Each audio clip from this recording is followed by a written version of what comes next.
Hello guys, my name is JP. Welcome back to another episode of Kerbal Space Program. To those of you from Reddit or elsewhere specialty places, I welcome you. I've brought you here today to show off. Basically, I've noticed a lot of people, both on Reddit and in forums and stuff, who for some reason cannot manage vertical takeoff and landing. I mean, come on, get your shit together. It's not that difficult. Let's see. I believe I have one here that is ready to go. I believe. Let me check. Yes, I do. Okay. This is pretty much the best design I can come up with for this.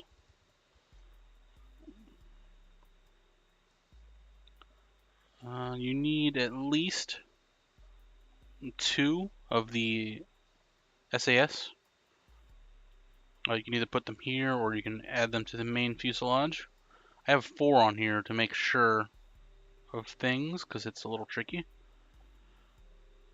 I tried to level out the landing gear as much as possible by using the little cubic pieces here. I forget what they're called. Oh, the girder segments. Just to prop up the landing gear a little bit. I believe, okay. Yeah, I have these here. They don't have any oxidizer, obviously, so I don't need any. The parachutes are only as a last resort. I shouldn't ever need them to land. But yeah, let's go ahead and get this thing loaded up and I can show you. Let's make sure everything's saved first. So we'll get out here. Hopefully there's not a bunch of debris all over the place because I've been derping around quite a bit myself lately. Okay, it doesn't look too bad. Well, there's parts of a rover there. Anyways, you want to be able to view the fuels. Go ahead and hit the brakes because that won't be needed. Go ahead and I have mine set to action groups. 1 turns on the vertical takeoff and landing engines and shuts down the normal flight engines. 2 does the reverse, shuts these down, turns this on, and then I think, well, I have it set to abort for the parachutes and engine shutdown. I have the jet engines limited to 32.5 as far as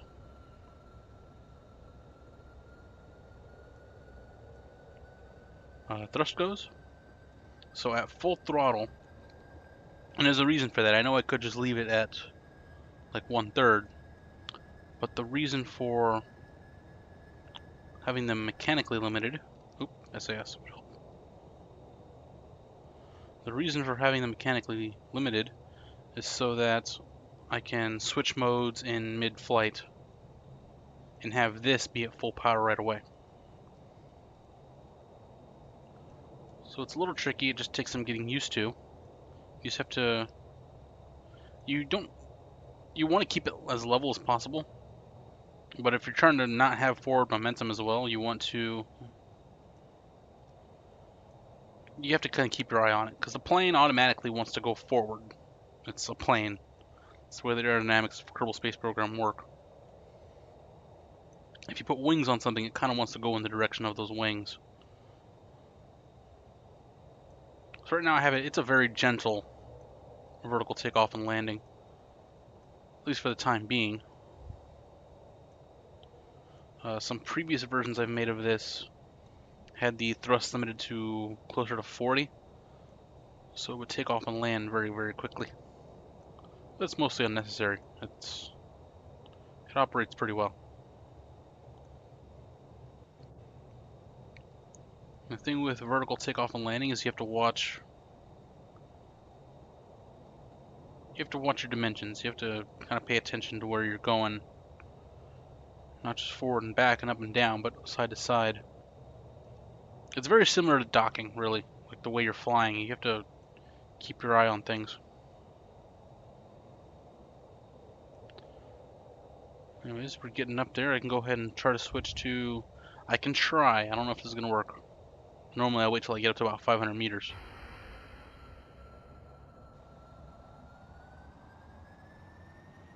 Ooh, cutting it kind of close. Okay, we're good. And there you have it. This will fly just fine for the most part. I'm not going to try to do any fancy flying today. Just want to show you that it works. Try to keep this kind of a short episode. Now the tricky part is honestly landing with this thing. Let me bring it back around. It's going to land anywhere here on the ground.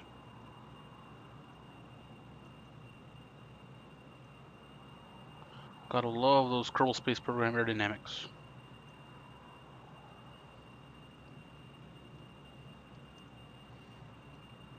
And literally right here, all you do is switch it back to vertical takeoff and landing mode. Don't forget to put the gear down. And I've been debating whether or not I should have the gear attached to the action group. So it can actually cause problems. So really for this to both slow down, you just want to bring the nose up really and wait for it to kind of steady out. Now obviously at full throttle it doesn't ascend very quickly. So to descend, you just want to keep it a little bit under 100%. And then just watch your speeds, both horizontal and vertical. Surface speed can get dangerous pretty quick.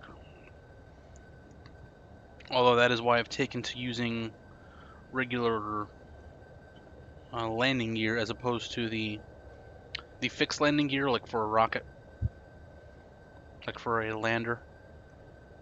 Because I was using that for quite some time, where it would have both airplane landing gear for landing like a plane, and also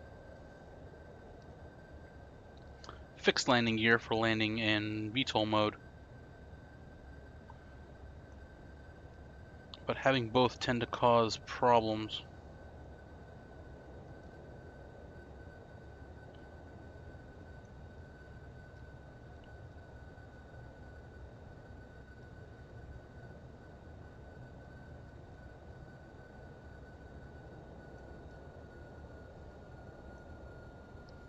Like it just wouldn't be very stable when landing if it had both.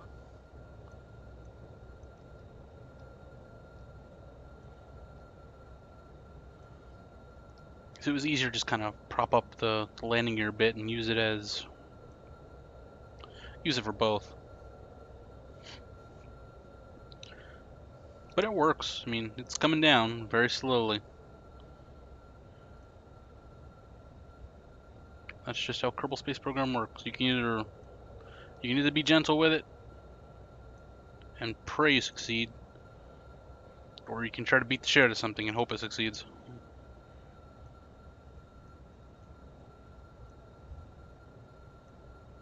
But we're coming down very, very slowly.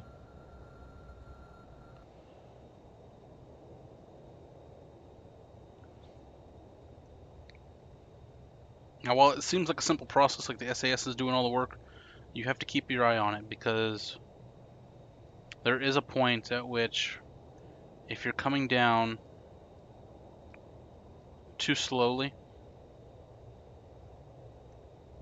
it'll eventually just drop the nose and screw you over. And there you have it. We are down. It wasn't a perfect vertical landing, but it was a very steep landing, definitely a short landing. I mean, I took off from right here, went up, came back down, definitely landed short of where the end of the runway was. So there you have it, vertical takeoff and landing in vanilla. I only have the one mod installed. It had nothing to do with any of this. I have some weapons. I forget which weapon mod it is, but I have some weapons. That's about it. But there you have it, vertical takeoff and landing in vanilla Kerbal Space Program for the most part. If you have any questions, feel free to leave a comment. The craft file will be linked in the description if you want to go ahead and have it checked out. The parts for this require no mods. Like I said, even though I have a mod, you will not need it to run this file. I don't know if the craft file saves the action groups, so just double check the action groups before you try to run it. Because otherwise, you'll press space, everything will go at once, and you'll be screwed. But anyways, I hope you enjoyed. Thank you for watching. My name is JP, and I will see you next time with more Kerbal Space Program.